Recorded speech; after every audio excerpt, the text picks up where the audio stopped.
अब देखिए यहाँ पर हमारे पास क्वेश्चन नंबर दूसरा है, ठीक है। तो देखिए क्वेश्चन नंबर दूसरा हम क्या कर रहे हैं कि निम्नलिखित स्थितियों में द्विघात समीकरण के रूप में निरूपित कीजिए। मतलब कि इसमें से हमें क्या करना है, द्विघात समीकरण को बनाना है और उसका हमें क्या करना है, हल करना है, ठीक है। एकदम आसान प्रश्न है। अगर आप इस चीज़ को इस क्वेश्चन में कह रहा है वो चीज़ अगर आप समझ जाते हैं तो आप इस चीज़ को ईजिली एकदम से हल कर लेंगे, ठीक है। तो देखिए इसमें क्या है, कह रहा है कि एक आयताकार भूखंड का क्षेत्रफल यहाँ पर दिया है 528 मीटर स्क्वायर है, ठीक है। उसके बाद कह रहा है कि क्षेत्र की लंबाई, ठीक है, यहीं पर सब कुछ है कि क्षेत्र की लंबाई चौड़ाई के 2 गुने से 1 अधिक है। हमें भूखंड की लंबाई और चौड़ाई ज्ञात करनी है, ठीक है। तो देखिए इसमें सबसे पहले क्या कह रहा है कि जो क्षेत्र है, आयताकार जो क्षेत्र है उसकी जो लंबाई है वो चौड़ाई के 2 गुना से 1 अधिक है, ठीक है। लंबाई क्या है, चौड़ाई के 2 गुना से 1 अधिक है। अब ये चीज़ इसमें कि हमें चौड़ाई पता ही नहीं है कि चौड़ाई कितना है, ठीक है। अगर चौड़ाई पता होता तब हम फटाक से उसका 2 गुना और 1 अधिक करते, बस लंबाई आ जाता। तो हमें चौड़ाई पता ही नहीं है, तो हमें क्या करना है, चौड़ाई को ही हम मान लेते हैं, ठीक है। तो यहाँ पर हम मान लेंगे कि माना चौड़ाई, ठीक है, आयताकार क्षेत्र की चौड़ाई हम मान लेते हैं x, ठीक है। अब हमारे पास क्या मालूम हो चुका है कि चौड़ाई इसका x मीटर है। अब तो लंबाई इसका इजली बता सकते हैं, तो लंबाई इसका हम फटाक से बता देंगे। तो लंबाई कितना है, चौड़ाई के 2 गुने से, लंबाई कितना है, चौड़ाई के 2 गुने से, 2 गुना मतलब कि 2x से 1 अधिक है, से 1 अधिक है, बस इजीली हो गया। अब इसके बाद से क्षेत्रफल यहाँ पर दे रखा है, तो क्षेत्रफल कितना दिया है 528, ठीक है। तो अब इसके बाद से क्या करेंगे, आयत की बात कर रहा है तो आयत का क्षेत्रफल यहाँ पर दिया है। मतलब कि आयत का क्षेत्रफल फॉर्मूला क्या होता है, आयत का क्षेत्रफल बराबर होता है लंबाई गुणे चौड़ाई, ठीक है। तो क्षेत्रफल यहाँ पर दे रखा है कितना 528, तो हम लिख देंगे 528। लंबाई कितना है, तो 2x प्लस का 1, चौड़ाई कितना है x, बस हो गया, सिंपल सा तो है। अब इसके बाद से देखिए हम क्या करेंगे कि इस वाले पार्ट को इधर ला लेंगे और इस वाले पार्ट को हम इधर भेज देंगे, ठीक है, ताकि ये सही तरीके से हो जाए। तो ये वाला कितना हो जाएगा, देखिए ये भी आपका प्लस में है, जब बराबर किधर आएगा तो माइनस में हो जाएगा। तो अगर इस तरीके से मैं इसका पीछे का पूरा प्रोसेस बता देता हूँ, ठीक है। ये माइनस में हो जाएगा ना कि 2x प्लस का 1 और x माइनस में हो गया, ये वाला प्लस में इधर जाएगा तो माइनस में हो जाएगा, तो माइनस का 528, इससे हमारा ये कट जाएगा। इसीलिए हम क्या कर सकते हैं कि गणित का ये नियम होता है कि इसको हम फेरबदल इधर उधर कर सकते हैं, कोई दिक्कत नहीं है, ठीक है ना। तो ये वाला चीज़ हमने आपको समझाने के लिए बता दिया है। इतना हो गया। अब इसके बाद से इसको भी हम इधर बुला लेंगे और इसका इसमें गुणा कर देंगे, तो हो जाएगा 2x का स्क्वायर प्लस में x, ये वाला इधर आएगा तो माइनस का 528 बराबर में 0। ये हमारा एक द्विघात समीकरण मिल गया, ठीक है। अब हम क्या करेंगे कि इसी द्विघात समीकरण को हल करेंगे और लंबाई और चौड़ाई ये वाला ज्ञात कर लेंगे, ठीक है। तो इससे ज्ञात करने के लिए सबसे पहला काम क्या करना पड़ता है कि यहाँ पर जो भी संख्या होता है, जो भी अंक होता है, उससे इसमें हमें गुणा करना पड़ता है। तो 2 से हम इसमें गुणा करेंगे, ठीक है। तो 2 से जब इसमें गुणा करेंगे तो 528 दूनी 56, 1056 हो जाएगा, ठीक। तो अब यहाँ पर माइनस है, मतलब कि घटा करके यहाँ पर क्या है, एक बार यक्स है, मतलब कि घटाएं तो 1 आ जाए, ऐसा हमें कुछ करना है। तो इसका गुणा जब इसमें करेंगे तो 1056 हो जाएगा। तो 1056 जब आ जाए तो हम इसको कैसे करेंगे, देखिए तो 1056, तो देखिए इसके लिए आसान तरीका है 1056, ठीक। अब इसका हम कर देंगे सिंपल इस तरीके से गुणनखंड, ठीक। ये तरीका आपको पता ही होगा।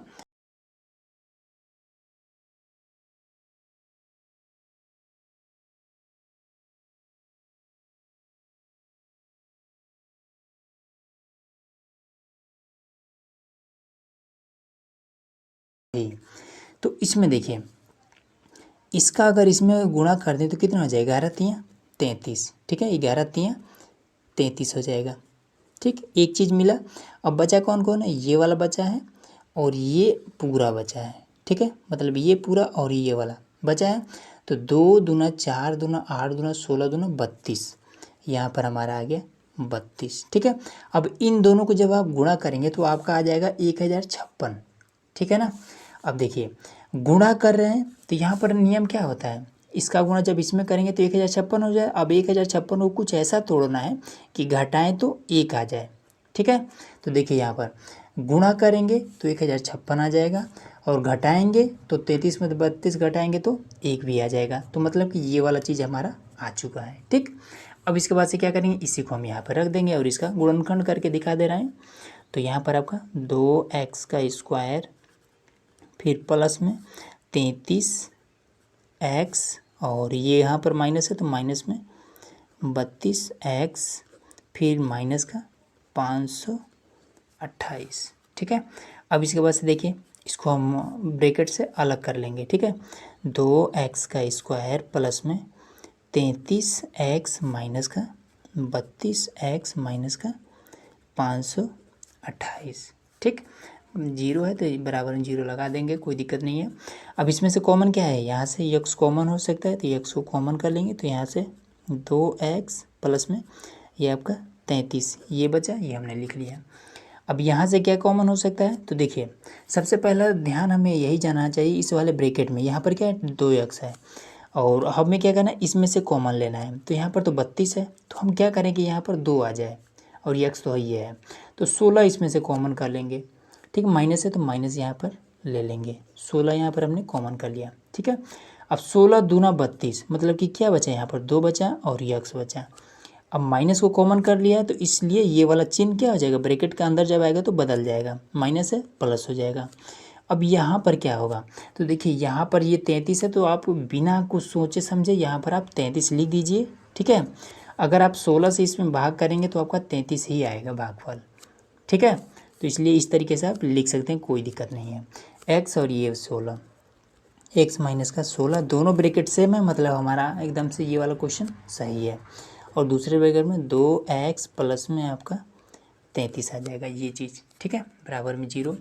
अब इसके बाद से देखिए कि सबसे पहले हम क्या करेंगे, जो प्लस में आएगा वही वाला वैल्यू हम लेंगे। तो x माइनस का 16 बराबर में जीरो है तो x बराबर में आपका 16, ये वाला प्लस में आ रहा है तो यही वाला वैल्यू लिया जाएगा, ठीक है। इसको बराबर किधर ले जाएंगे तो ये आपका माइनस में आ जाएगा, करके देख लीजिएगा। तो 16 लेंगे, ठीक है। तो देखिए चौड़ाई पूछ रहा था, चौड़ाई हमारा 16 मीटर है और लंबाई पूछ रहा था तो ये कितना हो जाएगा 2 गुणे 16 प्लस में 1, तो 16 दूनी 32 1 33, ये आपका 33 मीटर लंबा है। ये चीज़ हमें ज्ञात करना था, यही हमने ज्ञात कर दिया, बस यही हमारा आंसर हो गया। अब देखिए क्वेश्चन नंबर दूसरा का ये सेकंड वाला है, ठीक है। तो देखिए एकदम आसान प्रश्न है ये भी। इसमें क्या कह रहा है कि दो क्रमागत धनात्मक पूर्णांकों का गुणनफल 306 है, हमें पूर्णांक ज्ञात करना है, ठीक है।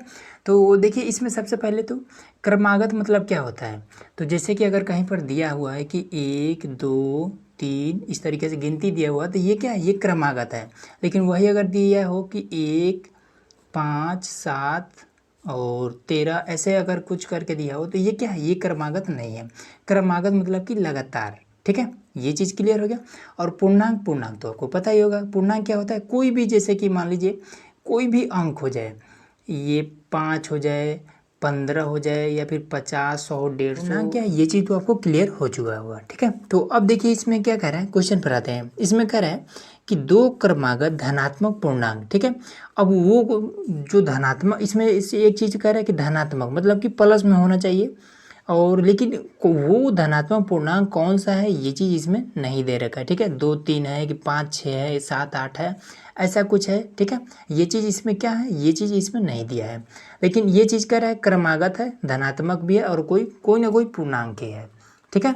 तो देखिए इसको क्या करेंगे, जब नहीं मालूम होता है कि कौन कौन सा पूर्णांक है तो उसको हम मान लेंगे, ठीक है। तो सबसे पहले हम क्या करते हैं, मान लेते हैं कि माना प्रथम पूर्णांक, ठीक है, प्रथम पूर्णांक, प्रथम पूर्णांक हम मान लेते हैं x, ठीक है।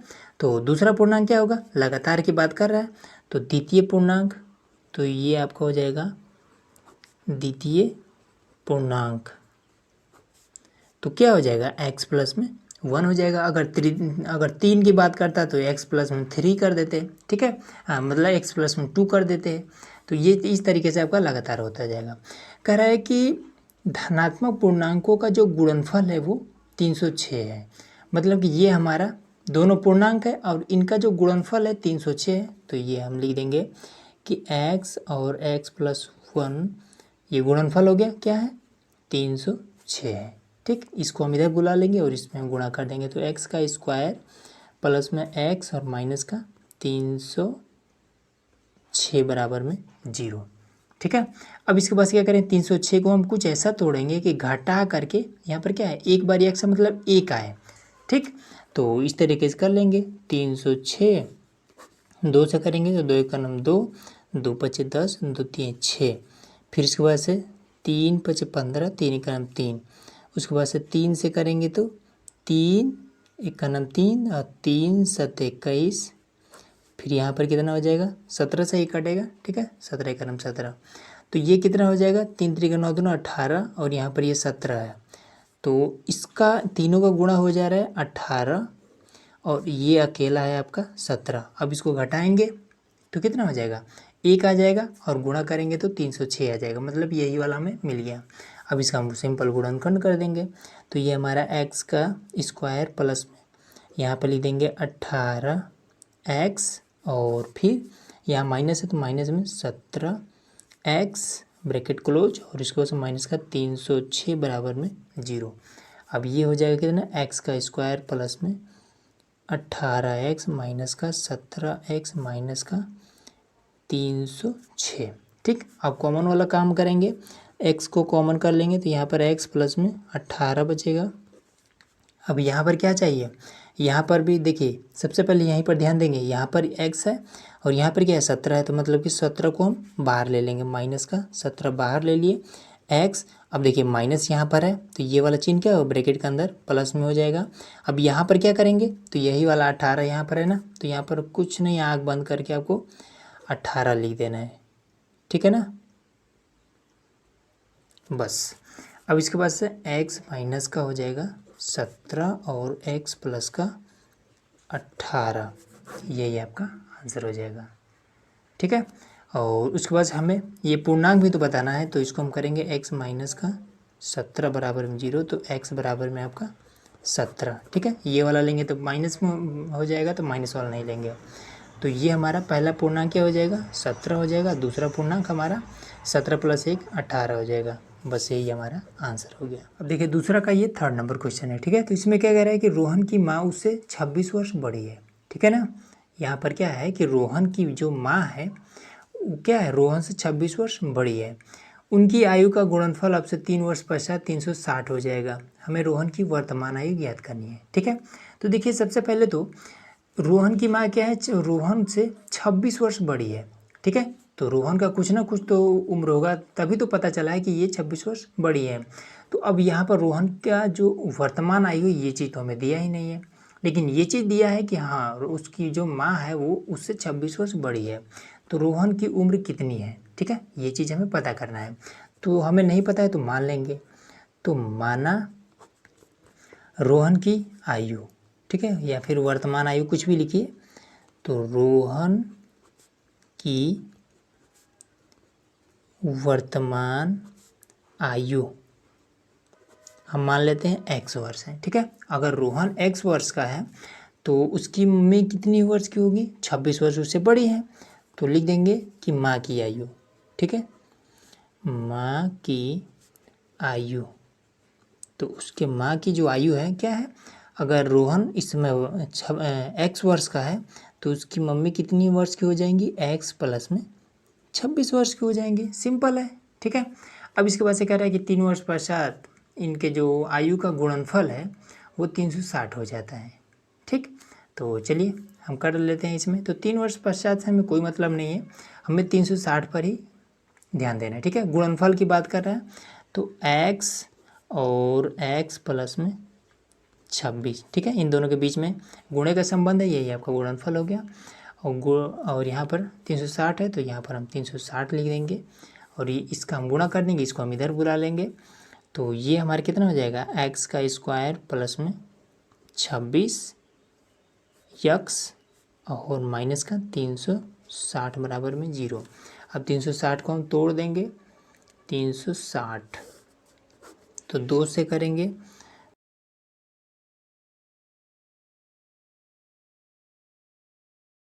अब क्या करना है, घटा करके 26 लाना है, ठीक है। तो इसी में से हमें बनाना पड़ेगा। तो इसमें हम क्या करेंगे, 3 पचे 15 दूना 30, तो 30, 2 दूना 4 दूना 8। हाँ देखिए, इसमें एक काम कर सकते हैं कि 5 दूना आपका हो जाएगा 10, ठीक है, 5 दूना 10, एक चीज़ मिल गया। अब 3 तरीका, ठीक है, 3 तरीका 9, और उसके बाद से 9 दूना 18, 18 दूना हो जाएगा 36, ठीक है। यहाँ पर आपका हो जाएगा 36। अब देखिए 36 में से 10 को घटाएंगे, आपका आ जाएगा 26, मतलब काम हमारा हो गया, ठीक है। तो लिख देंगे यहाँ पर x का स्क्वायर प्लस में 36 x, और यहाँ माइनस है, माइनस का 10 x माइनस का हो जाएगा 360 बराबर में 0, ठीक है। उसके बाद से लिख देंगे x का स्क्वायर प्लस में 36x माइनस का 10x माइनस का 360 बराबर में 0। कॉमन वाला काम कर लेते हैं, तो x को कॉमन करेंगे, यहाँ पर एक ही x बच जाएगा, यहाँ से x कॉमन में, प्लस का यहाँ 36 माइनस का, अब यहाँ पर x है, मतलब कि यहाँ भी x चाहिए, तो 10 को हम बाहर ले लेते हैं, तो x बच गया। अब इससे पहले माइनस है, ठीक है, ब्रैकेट के अंदर क्या हो जाएगा, ये वाला चिन्ह बदल कर जाएगा, क्योंकि माइनस है यहाँ पे, तो प्लस हो जाएगा। अब यहाँ पर कितना हो जाएगा, तो यहाँ पर क्या है 36 है, तो यही वाला उठा करके यहाँ पर आपको लिख देना है बस, और ये एक साथ, तो x माइनस का 10 और x प्लस का आपका 36, ठीक है ना। तो हमें क्या करना होता है कि x माइनस का 10 बराबर में 0, तो x बराबर में 10, ये जो प्लस में आता है उसी को लेते हैं, इसको अगर लेंगे तो माइनस में हो जाएगा। देखिए x प्लस का 36 बराबर में 0, तो x बराबर में माइनस का 36, ठीक है, माइनस में आ गया, तो इसको हम पर हमें एक चीज़ क्लियर हो गया, x बराबर में 10 है, तो मतलब कि रोहन की जो आयु है ये 10 वर्ष है, और इसकी जो मम्मी की जो आयु है वो कितना है, यहाँ 10 रखेंगे, तो 10 और 26 36 वर्ष। बस सिंपल है आपका आंसर। अब दोस्तों यहाँ पर हमारे पास जो क्वेश्चन है, ये आपका क्वेश्चन नंबर प्रश्नावली जो 4.1 है उसी का क्वेश्चन नंबर दूसरा का ये 4th नंबर है, ठीक है। इस प्रश्नावली का ये लास्ट क्वेश्चन है और मोस्ट इंपॉर्टेंट क्वेश्चन है। इस प्रकार के प्रश्न में ज़्यादातर स्टूडेंट कन्फ्यूज होते हैं, ठीक है। एकदम आसान तरीका बताऊंगा, तो सबसे पहले इस क्वेश्चन को आसान भाषा में समझते हैं, ठीक है। तो देखिए, इसको समझने के लिए सबसे पहले आप एक उदाहरण समझिए कि यहाँ पर आपका घर है, ठीक है, और घर से आपको कुछ दूरी पर मान लीजिए यहाँ पर मार्केट है, ठीक है, मान लीजिए 5 किलोमीटर की दूरी पे मार्केट है, ठीक है। अब आपको कोई बहुत ज़रूरी काम है, तो आप क्या करेंगे, एकदम से फटाफट बहुत ही तेज़ी से आप मार्केट पहुँचेंगे, ठीक है, बहुत ही एकदम से तेज़ी से आप दौड़ के एकदम से पहुँचेंगे मार्केट, ठीक है। तो जब दौड़ के पहुँचेंगे तब आपका क्या होगा, समय भी कम लगेगा, और जब दौड़ेंगे तो कुछ ना कुछ आपका चाल भी होगा, ठीक है। अब किस स्पीड से दौड़ रहे हैं ये चीज़ इसमें नहीं पता है, और समय कितना लग रहा है ये भी हमें नहीं पता है। बस ये चीज़ पता है कि आपके घर से और मार्केट की जो दूरी है वो 5 किलोमीटर की है, और आप एकदम से तेज़ में दौड़ के जा रहे हैं, ठीक। ये चीज़ पहला कंडीशन हो गया। अब दूसरा कंडीशन क्या है कि आपके पास कोई काम नहीं है, बस आप मार्केट में घूमने के लिए जा रहे हैं, ठीक। तो यहाँ से आपने चलना शुरू किया, आप एकदम से आराम से आप पहुँचे मार्केट, ठीक है ना। तो आपका क्या होगा, स्पीड भी कम होगा, जब आप धीरे धीरे जाएंगे तो समय भी अधिक लगेगा, ठीक है, और चाल में भी कमी आएगी। बस इसी चीज़ को आपको क्या करना है, इस वाले प्रश्न पर अप्लाई कर देना, और आपका ईजिली आपका जो आंसर है वो आ जाएगा, ठीक है। तो चलिए सबसे पहले हम लोग इस वाले को अप्लाई करते हैं यहाँ पे। तो देखिए क्वेश्चन में क्या है कि एक रेलगाड़ी समान चाल से 480 किलोमीटर की दूरी तय करती है, ठीक है। अब कितना समय में तय करती है 480 किलोमीटर की दूरी, ये चीज़ हमें नहीं पता है, बस दूरी पता है, ठीक है। अब रेलगाड़ी की चाल कितनी थी ये भी हमें नहीं पता है, बस दूरी पता है, ठीक है। तो सबसे पहले हम क्या करेंगे कि समान चाल से जब चल रही थी तब उसकी जो चाल थी वो कितना था वो हमें पता करना होगा। अब हमें तो पता नहीं है तो हम मान लेंगे, तो हमने क्या किया, मान लिया, तो माना कि रेलगाड़ी की समान चाल, ठीक है, रेलगाड़ी की समान चाल हम मान लेते हैं कि x, ठीक है, x मीटर है। अब दूरी कितना है, दूरी इसमें फिक्स है कि 480 किलोमीटर है, ठीक है, ये चीज़ भी क्लियर हो गया। अब समय कितना लग रहा है ये चीज़ हमें नहीं पता, क्वेश्चन को आगे पढ़ते हैं। उसके बाद कह रहा है कि यदि इसकी चाल 8 किमी प्रति घंटा कम हो जाती है, ठीक है। जैसे यहाँ पर सेकंड हमने बताया था ना कि कोई काम नहीं, आप आराम से एकदम से जा रहे हैं, तो इसमें क्या होगा, चाल में कमी होगी, ठीक है, समय भी अधिक लगेगा।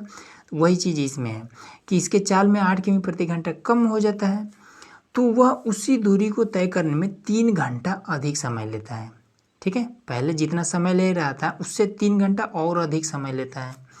तो कह रहा है कि रेलगाड़ी की चाल क्या थी। अब देखिए, कभी भी जब चाल वाल ज्ञात करना होगा तो हमें इस फॉर्मूले का यूज करना पड़ेगा कि समय बराबर दूरी बटे में चाल, ठीक है। ये पुराना फॉर्मूला है, सबको पता होगा। तो ये वाला फॉर्मूला हम क्या करेंगे, यूज करेंगे यहाँ पर। तो अब देखिए, तो इसमें समय कितना लग रहा है ये चीज़ हमें नहीं पता है, तो समय हम मान लेंगे, ठीक है। तो समय आप कुछ भी मान सकते हैं, ABCD जो मानना हो वो मान लीजिए। तो ये वाला फॉर्मूला, तो समय पहले, तो समय हम मान लेते हैं A, ठीक है। A समय लग रहा है 480 किलोमीटर दूरी तय करने में। अब दूरी कितना है, 480 किलोमीटर। चाल कितना है, तो चाल हमें क्या है, जब समान चाल से जा रही है तो x की स्पीड से जा रही है, तो यहाँ पर x मान लेंगे। यही हमारा समीकरण 1 हो गया, सिंपल है। अब दूसरा कंडीशन पे आते हैं। कह रहा है कि यदि इसकी चाल में कमी आती है, तो पहले x की स्पीड से एकदम से धड़धड़ा के जा रहा था, उसके बाद से फिर क्या हो रहा है कि 8 किमी प्रति घंटा की चाल इसमें क्या कम हो जा रही है। तो हम लिखेंगे चाल, रेलगाड़ी की चाल में कमी, ठीक है। तो रेलगाड़ी की चाल में कमी, ठीक है। तो जब कमी होती है तब पहले तो जा रहा था x के स्पीड से, उसके पास कमी हो रहा है मतलब कि माइनस करना पड़ेगा। x की स्पीड से जा रहा है, फिर 8 किमी प्रति घंटा कम हो गया, ये चीज़ हो गया, ठीक है। अब इसके बाद से दूरी तो सेम है ना, कह रहा है कि उसी दूरी को जब ये 8 किमी प्रति घंटा कम के स्पीड से जाता है तब 3 घंटा अधिक समय लेता है। तो दूरी हमारा सेम है, ठीक है। दूरी हमारा 480 किलोमीटर ही है, ठीक है। अब इसके बाद से क्या है, पहले इसमें कितना था, A समय लग रहा था, अब इसके बाद से 3 घंटा और अधिक लग रहा है, मतलब कि A+3 कर देंगे। तो यही वाला फॉर्मूला अप्लाई करेंगे। तो यहाँ पर कितना, पहले A समय लग रहा था, उसके बाद से अब ज़्यादा लग रहा है 3 घंटा, तो 3 घंटे ज़्यादा कर देंगे। अब दूरी 480 किलोमीटर, उसके बाद से चाल, तो चाल अब इसमें कितना हो गया, जब चाल में कमी आई है तो x माइनस का 8 हो गया है, ठीक है, समीकरण 2। अब इसके बाद से मेन चीज़ में आते हैं कि कभी भी हमेशा अधिक में से कम को घटाते हैं तभी तो प्लस में आएगा मान, ठीक है। तो अधिक समय किस में लग रहा है, ये जब धीमे धीमे जा रहा है तब अधिक समय लग रहा है, मतलब कि इसमें से हम इस वाले को घटाएंगे। तो सबसे पहले बराबर की इधर वाला हम घटा लेते हैं। तो पहले ये वाला रखेंगे, तो A+3 और फिर माइनस का A। अब बराबर की इधर वाले पे आते हैं। सबसे पहले ये वाला लिखेंगे 480 बटे में x माइनस का 8, फिर ये वाला अब 480 बटे में x, ठीक। इससे आपका ये कट जाएगा। तो अब ये वाला आपका माइनस प्लस में था, कट गया, तो यहाँ पर आपका बचेगा 3, ठीक है। बराबर में इसका गुणा इसमें कर देंगे, तो ये आपका 480x, ठीक है। अब इसका गुणा इसमें करना होगा, तो माइनस का 480 और x माइनस का 8, ठीक है। अब इन दोनों का आपस में गुणा कर देंगे, तो बटे में आपका हो जाएगा x का स्क्वायर माइनस में 8x, ठीक है। अब देखिए, ये भाग में है, बराबर के जब इधर रहेगा तो गुणा में हो जाएगा, तो 3 के साथ में ये वाला नीचे वाला गुणा करने लगेगा, तो ये हो जाएगा 3x का स्क्वायर माइनस में 8 तरीका 24x बराबर में 480 माइनस में इसका गुणा इसमें करेंगे तो 480x, फिर इसका इसमें करेंगे तो प्लस का 0 और 8 8 64 का 4, फिर 8 चौका 32, 38 हो जाएगा, ठीक है। इससे तो आपका ये कट जाएगा। अब इसको हम इधर बुला लेंगे, तो ये आपका 3x का स्क्वायर माइनस का ये आपका 24x, ये प्लस में इधर आएगा तो माइनस का 38, 4 0 बराबर में 0, इस तरीके से हो जाएगा, ठीक है। अब इसके बाद से देखिए क्या करेंगे, 3 इसमें से कॉमन हो सकता है, ठीक है ना। तो देखिए यहाँ से 3 कॉमन हुआ, तो यहाँ से क्या बचा, केवल x का स्क्वायर बचा। अब 3 से ही इसमें जब भाग कर देंगे, ठीक है, नहीं समझ में आ रहा तो बस भाग कर दीजिए। 24 में भाग करेंगे तो 3/24 8 बचेगा, 8 x बच जाएगा। अब इसमें भी क्या करेंगे, 3 से ही भाग कर देंगे, ये आपका कॉमन में आ जाएगा। तो देखिए 3 1 9 3, 3 दूना 6, हासिल बचा 2, 3/24, यहाँ पर 0 बराबर में 0।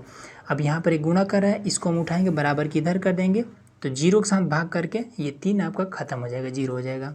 तो हमारे पास बचेगा x का स्क्वायर माइनस में 8x माइनस का 12 80 बराबर में 0, ये चीज़, ठीक है ना। अब इसके बाद से इसका हम क्या कर देंगे, गुणनखंड कर देंगे। तो क्या है, यहाँ पर माइनस है मतलब घटा करके 8 लाना है, तो 1280 का हम सबसे पहले तो गुणनखंड करेंगे। तो कुछ इस तरीके से करना पड़ेगा आपको, 1280।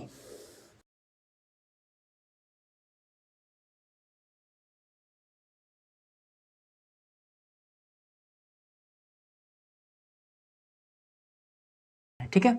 अब इसके बाद से हम क्या करेंगे, गुणा कर करके देखेंगे कि कौन सी ऐसी संख्या मिल रहा है जिसमें से हम घटाएं तो ये वाला 8 आ जाए, ठीक है। तो इसमें से आपको ढूंढना ही पड़ेगा, चाहे जो भी करिए।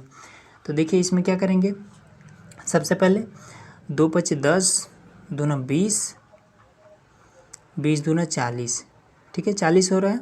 उसके बाद से देखेंगे 2 दूना 4 दूना 8 दूना 16 दूना 32। अब देखिए यहाँ से मिल जाएगा कि 5 दूना 10 दूना 20 दूना 40। तो यहाँ तक जब कर रहे हैं तो ये हमारा आ जा रहा है 40, एक मिला। 2 दूना 4 दूना 8 दूना 16 दूना 32, ठीक है। अब यहाँ पर हमें मिल गया 32, इनका जब गुणा कर रहे हैं तो ये हमें 32 मिल जा रहा है। 40 में से 32 घटाएंगे तो आपका कितना हो जाएगा, 8 तो बचेगा ना, तो यहाँ पर हमें 8 लाना है, मिल गया।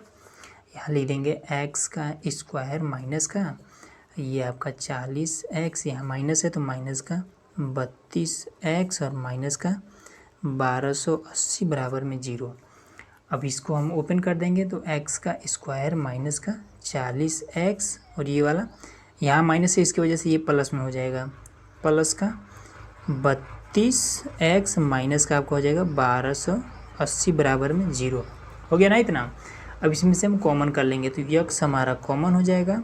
तो यहाँ पर क्या बचा, x बचा। अब यहाँ पर माइनस का 40 बचा। अब यहाँ पर क्या चाहिए, देखिए यहाँ पर x है तो मतलब कि 32 हमें नहीं चाहिए, तो 32 को हम यहाँ पर बुला लेंगे तो बचा x, ठीक है।